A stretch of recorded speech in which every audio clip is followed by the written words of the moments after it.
Somewhere in your tackle box right now, there is a frog that only ever got missed, a chatterbait that only ever collected grass, and a deep-diving crankbait that only ever collected rocks. You probably called all three overrated. You probably told somebody at the ramp that they just do not work for you. But here's the ugly part. Those lures were not the problem. The water you threw them in was. Every one of the 7 baits on this list has a single feature that makes bass react, and most anglers spend entire seasons canceling that feature out. They keep the squarebill away from cover. They never let the jerkbait sit still. They reel a lipless crank through empty water like it is a spinnerbait. Then they blame the bait, buy another color, and repeat the exact same mistake next weekend. This is not a list of bad lures. This is a list of good lures being robbed of the one thing that makes them dangerous. And by the end, you will know exactly what kind of water turns each of these tackle box fillers into a fish magnet.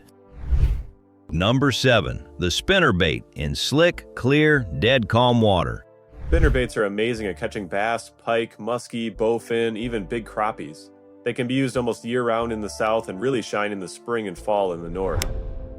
This is a Pepper Custom spinnerbait. This is the lure everybody starts with because it is the easiest thing in the world to fish. Cast it, reel it, do not think. So anglers buy the biggest, brightest, flashiest one on the peg and burn it through water so clear and so calm that a bass can follow it for 15 feet and study every wire, every blade, and every strand of skirt before deciding it looks nothing like anything it has ever eaten. Anglers on the forums say the same thing over and over. Clear, calm, pressured water is where they put the spinnerbait down. That is not a defect. That is a mismatch. A spinnerbait is built to be found, not inspected. It becomes a monster when wind rips the surface apart, when the water is stained or muddy, when the light is low, when high water pushes bass into flooded bushes and grass and trees. That is when flash and vibration stop being a warning and start being an invitation. Blade choice is real, too. Round Colorado blades push more thump for dirty water. Narrow willow leaf blades sell flash. If you must throw one in gin clear water, downsize it. Go natural. Make longer casts, speed it up. Or put it down and pick up a swim jig. A spinnerbait needs broken water or broken light. Otherwise, you are dragging a chandelier past a fish that has all afternoon to look at it. Number 6. The hollow body frog fished in open water. You're looking at some of my favorite hollow body frogs here. You can see I've got some Terminator popping frogs. The blowup is the problem. It is the most exciting strike in bass fishing, and that excitement convinces anglers the frog is the best bait in the box, so they start throwing it anywhere a topwater might work. Open flats, bare banks, wide open coves, and then they spend the day getting explosions and landing almost nothing. Go read the frog threads. Anglers describe blowup after blowup and an empty net. Here is why. A hollow body holds its hook points tight against the plastic so it can cross mats and pads and slop that would destroy any treble hook bait on earth. That weedlessness is the whole point, and it comes with a cost. Tight hooks are protected hooks, and protected hooks do not bury themselves easily. Wired twofish lays that trade-off out plainly, along with tweaks like a softer body or slightly lifted hook points. Though bend them too far and you weaken the hook and lose the weedlessness you paid for. The frog earns its money where nothing else can go. Mats, pads, emergent vegetation, laydowns choked in slop. If you are standing over open water, a walking bait, a popper, or a buzz bait puts exposed trebles where the fish actually is. Weedless is only an advantage when there are weeds. A blow-up with no bass attached is just expensive applause. Number 5. The lipless crankbait on a mindless straight retrieve.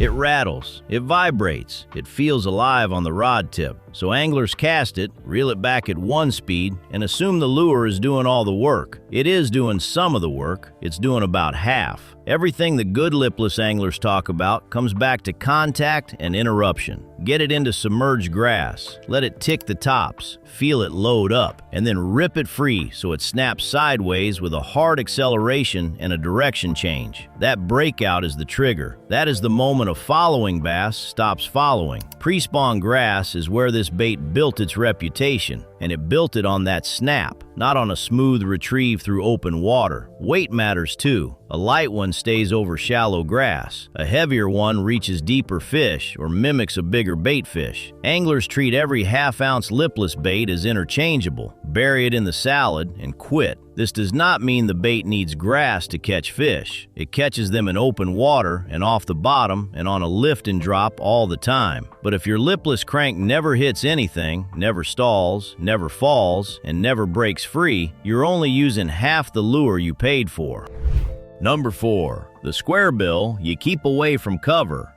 This one is almost funny. Anglers buy a bait designed with a fat, blunt bill specifically so it can bounce off wood and rock without burying the hooks. And then they cast it 2 feet to the side of the stump because they are scared of losing it. So the bait swims back clean, looks perfect, and does absolutely nothing. Kevin Short and every serious shallow cranker will tell you the same thing. The collision is the point. The bill hits the log, the bait blows sideways, it hunts and stumbles, and a bass that ignored a straight retrieve reacts before it can think. Bassmaster even gives you the rule that makes it simple. Pick a crankbait that runs a little deeper than the water you are fishing so it stays in contact with the bottom and the objects on it. Go read the threads from guys who say squarebills confuse them, and you will find the same pattern almost every time. They are not fishing a broken lure. They do not know where to aim it. Aim at the wood, aim at the rock, change speed after contact. Except that you will lose some, because a squarebill you never lose is a squarebill you never fished. You bought a bumper car and you have been driving it in the passing lane. Number 3. The ChatterBait in dead calm water or vegetation too thick to fish.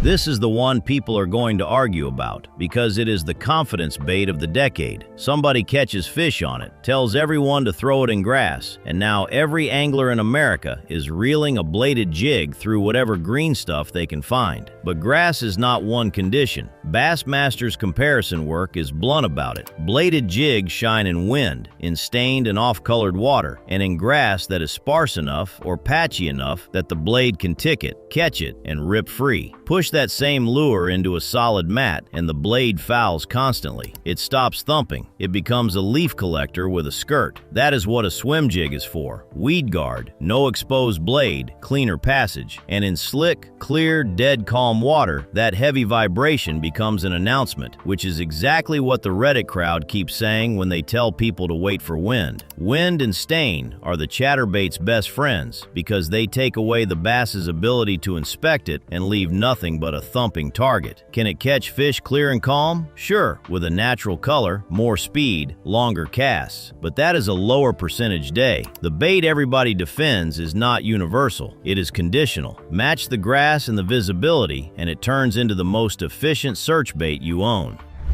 Number 2. The suspending jerkbait that never gets to suspend.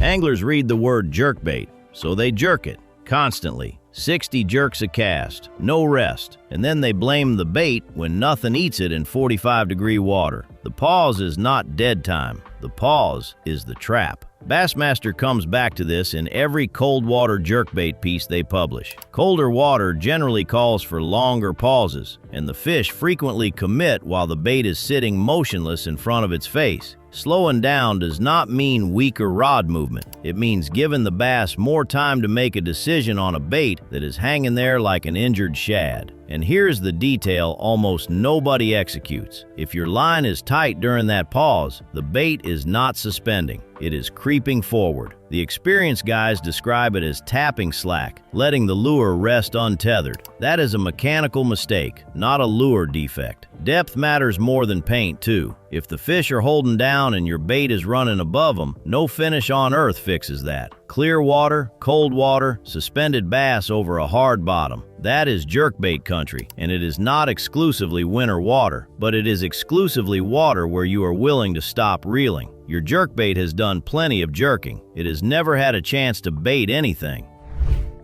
Number 1. The deep diving crankbait fished at the wrong depth.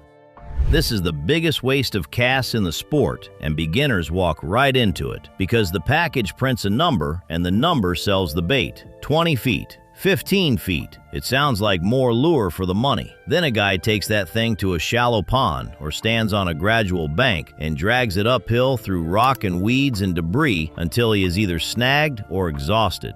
Bank anglers on Bass Resource warn newcomers about exactly this. From shore, a deep diver is often the wrong tool, not because it is a bad lure, but because the casting angle is wrong. A deep crankbait is devastating when it actually reaches the fish and then grinds. Bottom contact, hard structure, rock, shell, ledges, the deflection that snaps it offline and makes a school of post-spawn bass react. Wired to fish gives you the diagnostic in one sentence. If it never dredges and never deflects, it is probably running too shallow for the target. And if it is running 6 feet below suspended fish, it is just a very expensive casting weight. From the bank, drop to a medium diver or a lipless crank that follows the contour instead of fighting it. The biggest bill in your box cannot find a depth you never measured.